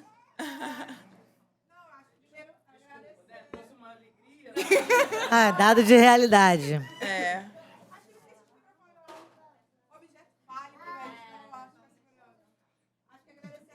Ninguém brigou com a gente, então. Por todas vocês que estão na mesa. A gente, de fato, não só hoje, né? Acho que a cartilha, ela cumpre esse papel mesmo de passar por essa fenda, né? Você fala da fenda, e aí eu fico aqui imaginando esse lugar de passagem, né? De travessia, e do quanto é importante dar em todos vocês, né? A gente está aqui dentro, a Mônica falou, mas reforçar, a gente está fazendo um registro dessa mesa. O quanto ela cumpre um papel social também, não só de orientação, mas para que as nossas vidas e famílias também estejam visíveis. Né? A gente está aqui na presença de crianças, compreendendo que elas existem nessa sociedade, né? Que a gente convive com elas e pensar nesse espaço seguro também para elas. Mas eu queria provocá-las, né, se alguém pudesse, também com uma prestação de serviço, que a gente pudesse falar dos requisitos básicos para o registro dessa criança, sabe?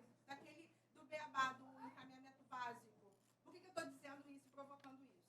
A gente pensando na ideia dos 10 dias de ação sapatão, a gente vai fazer o convite depois formal, mas vou fazer lá o constrangimento.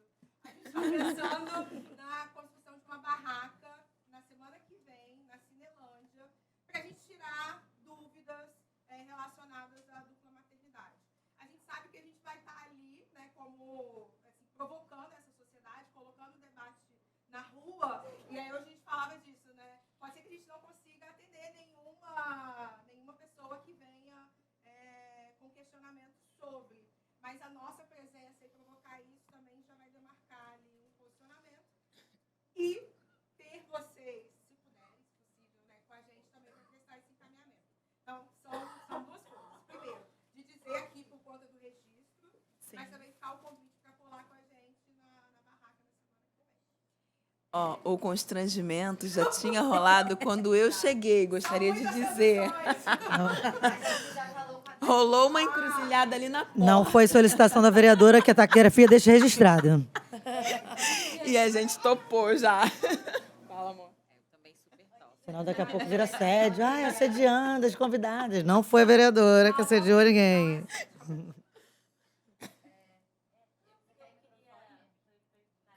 Então, porque ele está distraído, mas eu vou tomar um esporro já, porque o microfone é importante para ficar... O registro é documento. Cadê o microfone, gente? Aí vira taquigrafia ali da ata. Ligou.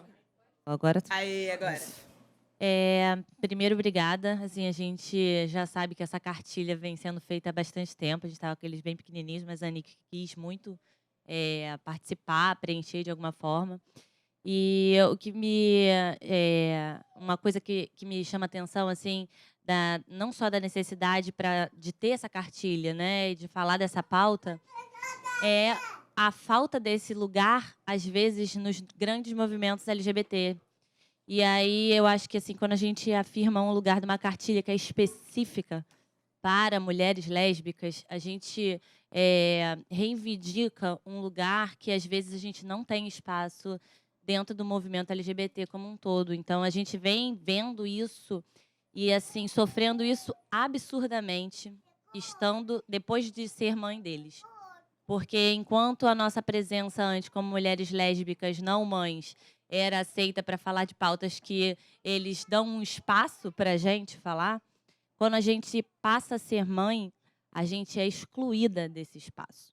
Os nossos filhos não são aceitos. Eles não podem fazer a barulheira, essa bagunça que eles fazem, como eles fazem quando estão entre mulheres, às vezes até entre mulheres que não são lésbicas.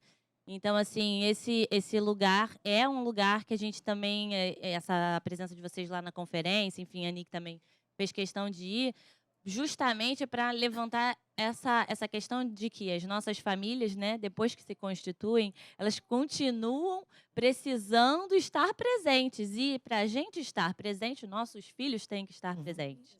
Né? Nossos filhos têm que ser bem-vindos nesses espaços. Então, acho que a cartilha ela traz isso, esse lugar de ser mulher também.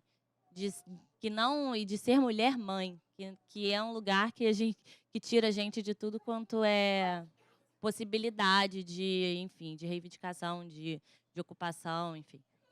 É isso, obrigada. Obrigada. Eu quero complementar a sua fala, e complementando também a fala da outra mãe. Também sou Sara. Eu sou mãe dupla maternidade, também divorciada, e praticamente me tornei uma mãe solo. Praticamente não, eu sou mãe solo. Vira mãe solo. Tanto que ele está aqui, né? É all time, 24 horas, 7 dias na semana sou eu.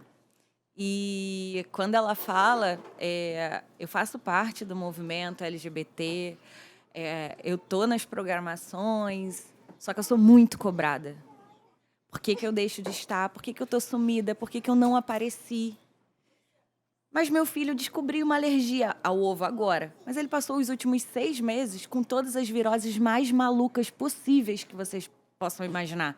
Da gengiva dele inchar e sangrar, que eu nem sabia que isso era uma virose. E eu passei por inúmeras coisas. Mão, pé e boca, porque quem é mãe novo sabe o que é. É uma doença que dá só na mão, na sola do pé e na parte da boca. É horrível. A criança não come, a criança faz febre de 39,5. Meu filho pegou 3 vezes. Então, assim, esse local nosso, como mãe, e aí eu nem falo como mãe em dupla maternidade, mãe lésbica, mas como mãe, a gente é muito invisibilizado. Eu digo, as pessoas me perguntam assim, como você define a maternidade? Eu falo renúncia. Não, é maravilhoso, a gente pode romantizar de todas as maneiras possíveis, mas a maternidade é uma grande renúncia. Você renuncia quem você é por mulher. Como mulher, você renuncia o seu lado profissional, você renuncia o seu lazer, você renuncia tudo em prol daquela criança, da formação daquele ser. E tudo bem, isso é bom a beça, mas, assim, precisa ser reconhecido, sabe? A gente não está se vitimizando. É uma realidade que todas nós vivemos da maneira que cada uma tem. Cada criança é diferente, cada família é diferente, cada forma é diferente. Mas é uma realidade muito grande, inclusive dentro do movimento LGBT. Muito, muito, muito, muito, muito. Bel levantou a mão ali. Então pega Usa esse aqui, então. É pago com os impostos, é patrimônio público. É dela também. É dela, é pago com dinheiro público, é dela. Precisa para ficar registrado. Deixa quando fala aqui, tá tudo certo. Uma hora ela entrega. Oi. Boa noite, gente. Então, somando aqui com o comentário. Tá ligado, não? Tá bom?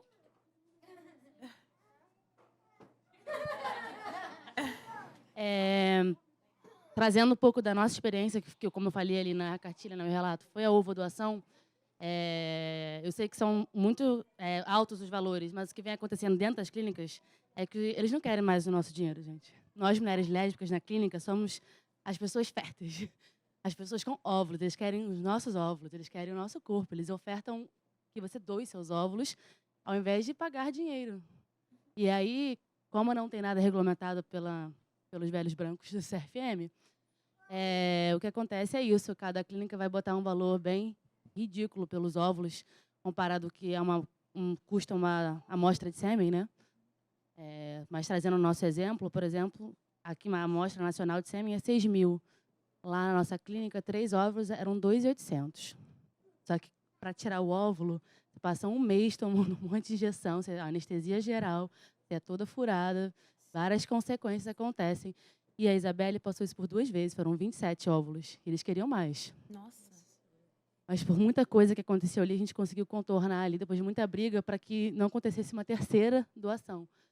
Mas esse é o cenário que acontece, que ninguém, acho que assim, sabe muito disso, né? Porque está ali encoberto, né? As pessoas chegam e a gente chegou lá já sabendo que existe a ovodoação. Mas a gente conhece casais que fizeram na mesma clínica que a gente, chegaram lá querendo, né, pagaram e eles ofertaram, não, vamos fazer aqui uma ovodoação, que aí você não paga nada, mas no fim é só uma exploração do nosso corpo, e é isso que está acontecendo. E um outro ponto sobre o SUS é que existe um programa de reprodução assistida no SUS. E aqui no Rio de Janeiro, ele é lá no Instituto de Ginecologia da UFRJ. Só que quando a gente contactou eles para perguntar se eles faziam para casais homoafetivos, a resposta foi simplesmente não, foi silêncio, foi não resposta. E a gente contactou eles recentemente agora, sei lá, essa semana, e eles continuam não abertos para casais homoafetivos. Então, assim, existem vários estados, mas o programa ainda é muito voltado para uma lógica de infertilidade heteronormativa. Então, assim, acho que tá lá, existe, mas a gente precisa movimentar para que ele abrace nossas famílias, para que existam nossos espaços, entendeu? Que existam pesquisas sobre nossos corpos, como que a gente... como que é a medicação dos nossos corpos. A gente ficou muito insegura quando a gente estava na clínica se a gente estava tomando uma medicação que era segura para um corpo que não era infértil, porque era uma bomba, sabe, assim? Então, sabe, assim, a esperteza do homem branco ganancioso é tão grande que agora é isso que está acontecendo lá dentro, e é muita gente. É muita gente fazendo ovodoação, sabe? E isso está sem nenhuma regulamentação. Então, é um ponto importante para a gente... Eu vou fazer. Eu ia pedir para vocês o seguinte. Eu falei que a gente estava com tempo, mas eu acho que eu provoquei aqui uma fake news. Então, a gente estava organizado aqui para poder fazer as intervenções, voltar para a mesa para fazer as considerações finais. Aí eu queria, então, voltar para a mesa, para quem tiver considerações a fazer, já fazer, somando as considerações finais, para poder liberar, porque também é em respeito aos trabalhadores da casa, que a gente precisa dar uma liberada aqui. Pode ser? Bem, primeiro, assim, pensando no que dizer nessas considerações finais, né? Eu acho que quando eu escuto os relatos a partir da cartilha e todas essas informações novas que chegam e que fazem a gente pensar sobre questões éticas, sobre questões bioéticas, sobre novos direitos, né? Eu acho que a cartilha vai cumprindo as funções dela. Tenho uma esperança que ela possa ser atualizada aí no futuro próximo, né, à medida que as demandas cheguem. No que tange a Casa Resistências, enquanto um movimento de favela, e que se ergue como um quilombo que tenta acolher a todo mundo que chega, posso dizer só que todos os corpos serão sempre bem-vindos, principalmente os corpos das crianças, né? Então, assim, para quem já esteve na Casa Resistências, sabe que nós somos um espaço destinado a mulheres adultas, mas a gente tem lá um cantinho que a gente tem um monte de brinquedo, tem tapetinho. Então, que nenhuma mulher deixe de frequentar a Casa Resistências porque não tem um brinquedo para criança ou porque o barulho incomoda, porque o barulho nunca vai incomodar a gente, né? Se o barulho do caveirão não é suficiente para fazer a gente paralisar na vida, não vai ser a risada de uma criança que vai nos tirar de qualquer foco. Então, primeira consideração que eu gostaria de deixar. E outra consideração que eu acho importante, e eu acho que Heloísa vai trazer, talvez Karen também, eu acho que essa cartilha ela é um pontapé e eu gostaria muito, meu desejo, a minha aspiração enquanto ativista, é que ela sirva como advocacy para cada mulher sapatão em cada lugar desse país, pegar e dizer, não, mas na minha região ainda falta tal coisa. Eu vou me juntar com outras mulheres e vou lutar pela ampliação desse direito. Isso aqui é apenas um pontapé. É apenas uma pedra no meio do lago. E eu desejo que em cada lugar desse país ela se torne ondas e ondas e ondas e chegue em lugares onde as nossas vozes talvez não possam chegar, mas que outros ativismos cheguem. Então é isso. E eu vou finalizar convidando todo mundo para o dia 30 de agosto, que vai ser a Visibilidade Lésbica da Maré. Vai ser das 16 às 20 horas. A gente vai fazer um lançamento dessa cartilha também lá na Maré. E vamos finalizar com um torneio, sabe, amor? Com um torneio de totó para mulheres lésbicas. Então vai ser muito legal, quem puder compareça, vai ser incrível. Ouvi dizer, e não é fake news, que vai ter uma pessoa da Mandata que vai ser uma das 3 juízas do totó.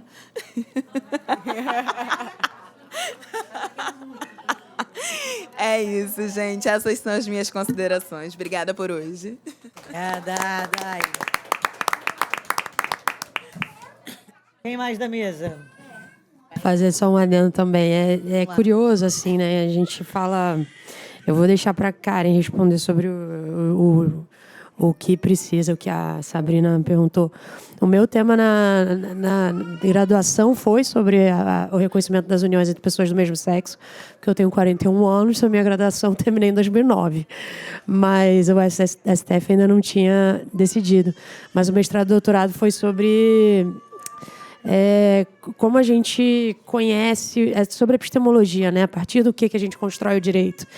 E a gente ouvindo esses relatos assim, o direito ele faz parte do sistema capitalista, né? Ele existe para manter a ordem. Então o direito ele sempre vai fazer, tipo, chamar o Ministério Público, vai chamar aquela mãe que já perdeu porque tem que ser masculinista, tem que incomodar, tem que dar problema para a mulher. O direito não é feito para todas as pessoas, né? Apesar da falácia do sujeito universal de direito.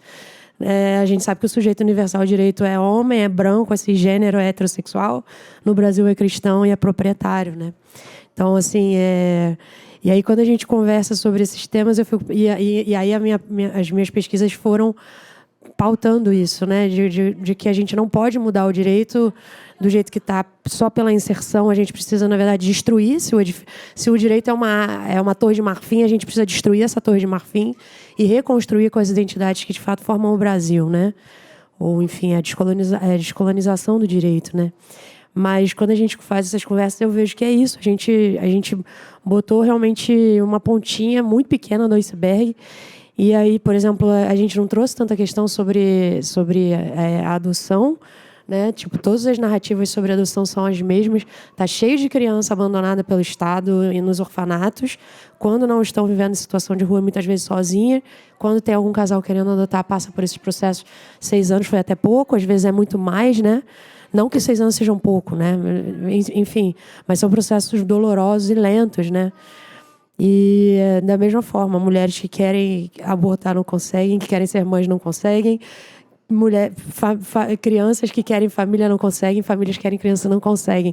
E por quê, né? Então, assim, é isso, que essa cartilha ela realmente sirva para ser só o pontapézinho mesmo inicial de muitas coisas. E, enfim, acho que a Karen sabe responder melhor que eu as outras perguntas. Então, vamos lá. De documentação, vou ser bem direta, né, por causa do tempo, e depois eu falo um pouco do quanto que essa cartilha me emociona. Mas, em relação à documentação, é reconhecido no provimento só reprodução assistida via clínica, então seria a inseminação artificial, que é a intrauterina, e a fertilização in vitro. E a documentação necessária é a documentação de identificação de ambas as mães, essa declaração da diretora da clínica, do diretor da clínica, informando que o projeto parental é entre aquelas duas mulheres, uma declaração de formação de projeto parental por aquelas duas mulheres, comprovante de residência, declaração de nascido vivo. E aí a gente entra em 2 temas delicados. Declaração de nascido vivo.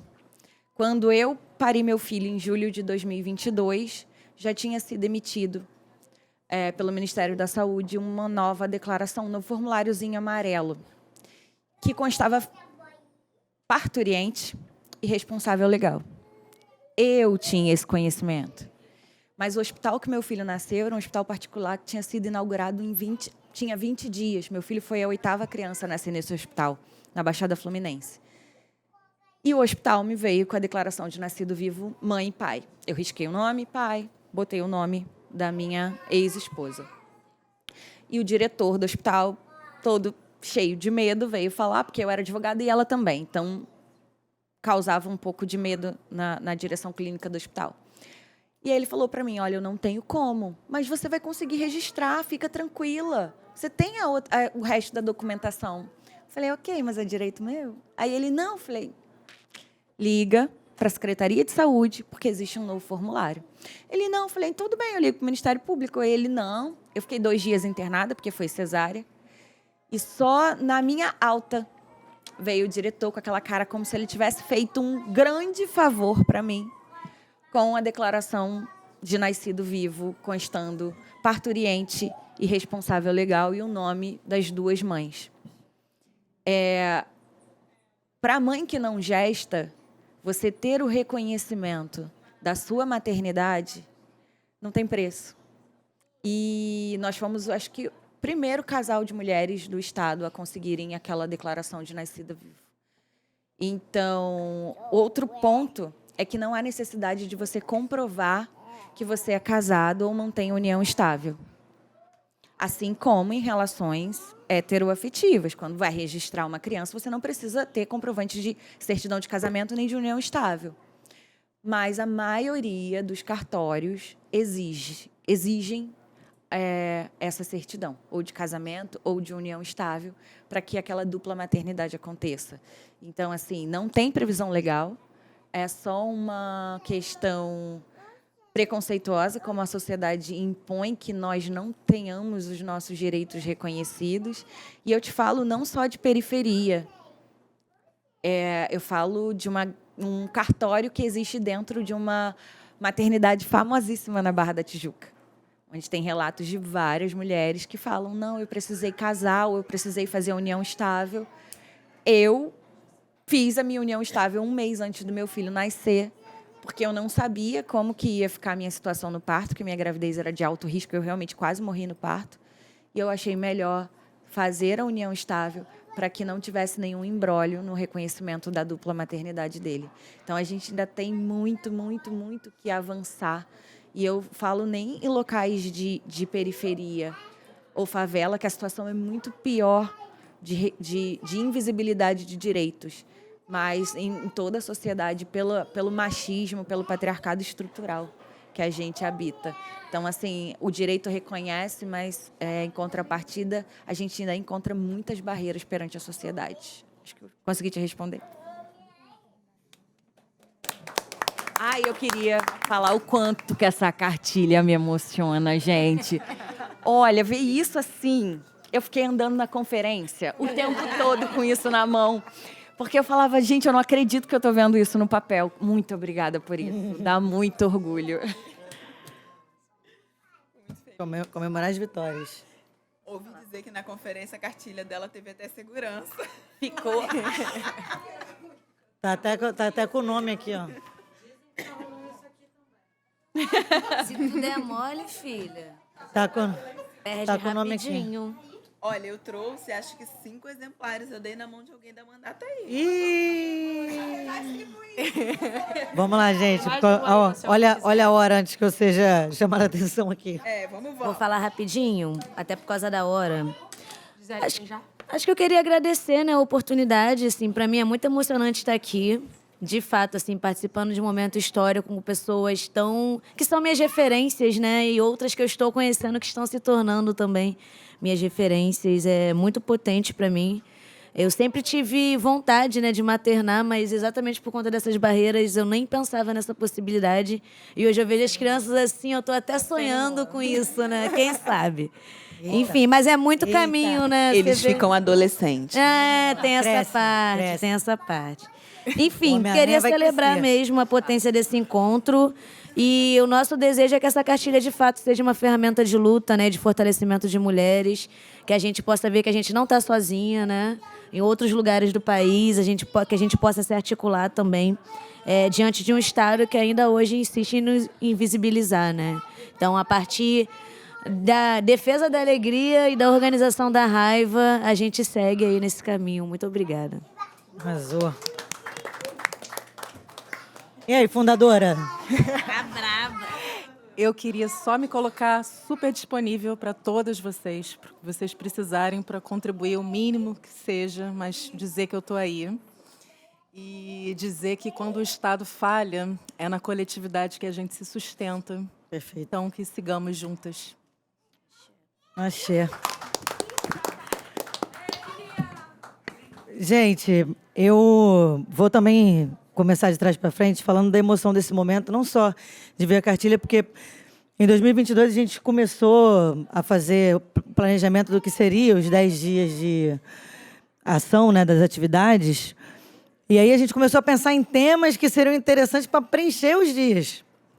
E aí surgiu esse tema, a gente foi fazer a conversa meio sem saber no que aquilo ia dar, né? Não era um mandato que tivesse experiência no tema, a gente não estava discutindo esse tema. E aí, mas queria estar fomentando o debate.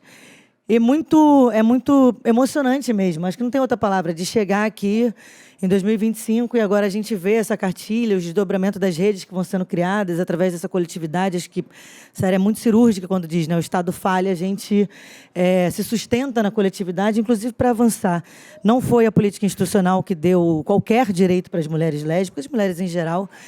E é sempre a nossa luta, é a luta da rua, é a luta da coletividade que faz com que a gente continue avançando nas garantias desses direitos. E aí queria aproveitar também para agradecer as mulheres da mandata, Sabrina, Aninha, Bel, Yara, Su, Aline, são as que estão aqui, mas todas que fazem possível esses 10 dias insanos ficarem de pé, mas também perpetuar essa cultura, porque não é fácil, né? As famílias que vão ficando ali também reclamando da demanda de trabalho, acho que é a ação mais importante do mandato no ano e que demanda muito, mas também, no final das contas, quando a gente olha para trás, é sempre muito prazeroso. Acho que esse momento é fruto também dessa luta que é coletiva.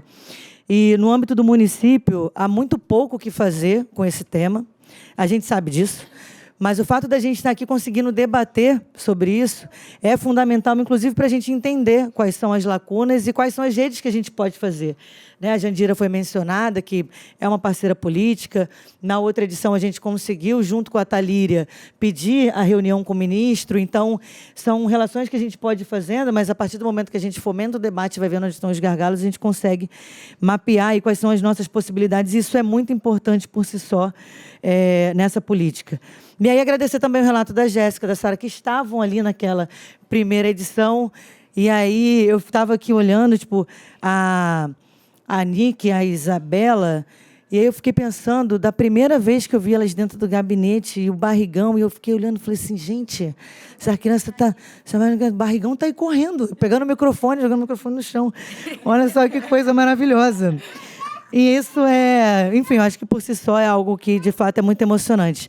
E aí, para pegar o tema da DAID, trisal, né, não monogamia, etc., etc., fechar aqui o nosso debate, porque ontem eu estava falando com a Jenny Nunes, que é uma mulher que eu gosto muito, né, e faz esse tema da decolonização do afeto, e ela tinha colocado nas redes um texto dela que dizia assim, é mais fácil acreditarem que lésbicas existem porque odeiam homens do que reconhecer que amam mulheres.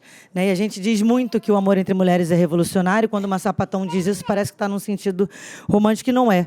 É no sentido mais profundo e político do que essa expressão pode representar.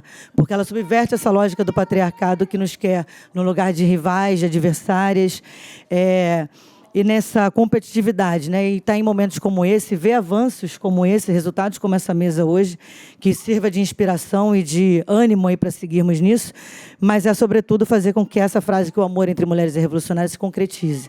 Então, que a gente possa seguir caminhando aí com esses heresinhos. E muito obrigada pela presença de vocês e também a todas as mulheres da mandata que fizeram esse momento possível e essa mesa maravilhosa, da qual eu sou profundamente fã. Obrigada e dou por encerrada o nosso debate.